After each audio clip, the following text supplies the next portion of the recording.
Hi everyone, thanks for joining me. I'd like to really celebrate local artists who hit the scene back in the day in the San Francisco Bay Area. So the one I'm going to talk about today is Robert Seidler. This is his LP.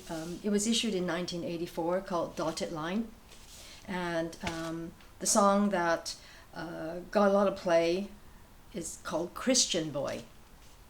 And it's really an amazing song. In fact, this whole LP is fantastic. I remember the first time I listened to Christian Boy was, I was listening to KQAK, Quake radio station. It's a San Francisco kind of indie, progressive rock, goth, new wave station, and they would play all this music that all the other mainstream radio stations of course wouldn't be playing, and they'd be introducing new music coming out from Germany, from the UK. So it was great, and then they tell you who the artist was, so it was really exciting to learn about new music through KQAK. So with Robert Seidler, the first time I heard Christian Boy, I actually thought it was a British artist, a British band, because just the way the song was composed, the way it sounded, it had that Brit sound. So here it is. I'll just open it up.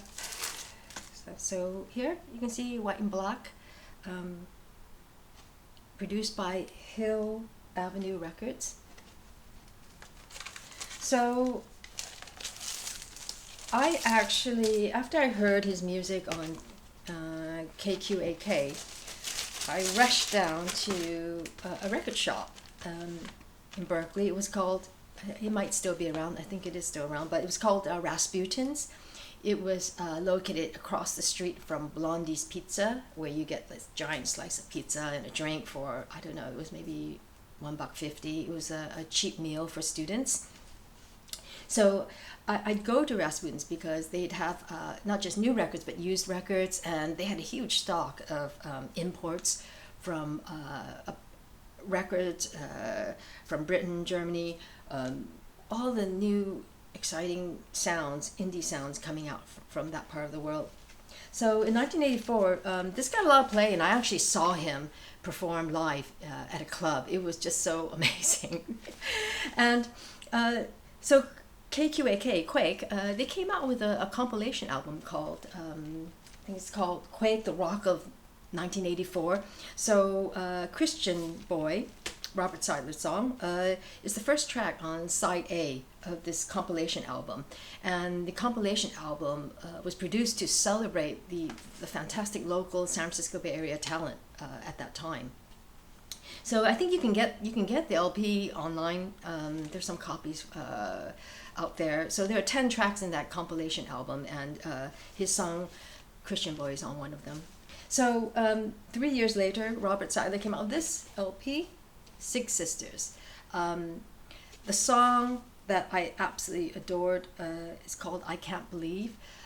That was played on KQAK as well. So again, I rushed down to Rasputin's, picked this up, and that song is just, if you can somehow find that song and listen to it, it's a pretty amazing song. It's really fantastic.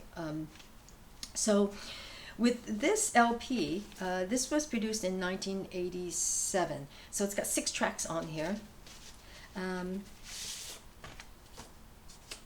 Show you. It's got a lovely kind of red label. So it's moved from black and white to this red label. Again, produced by Hill Avenue Records. I've looked online to find out, try to find out more about Robert Seidler and what happened, because these are the only 2 LPs that were produced, and Robert Seidler and his band seemed to just kind of disappear. So I was just very keen to find out what happened. So just briefly, I had a decent record collection. It was mainly like indie stuff, like goth. So I had like Sisters of Mercy, Ultravox, Wire Train, Sparks, all like original issues because I bought them from the record shops back in the day. And what happened was I had to move overseas, abroad for work, so my whole collection I had to leave behind. And it was supposed to be put in storage. I just didn't know what happened to it. I was horrified to learn it just got lost. So I don't know what happened to it. But it was only recently I've been able to kind of rebuild my collection and some. And so I was really happy to be able to locate these 2 LPs online. And I got them through Discogs.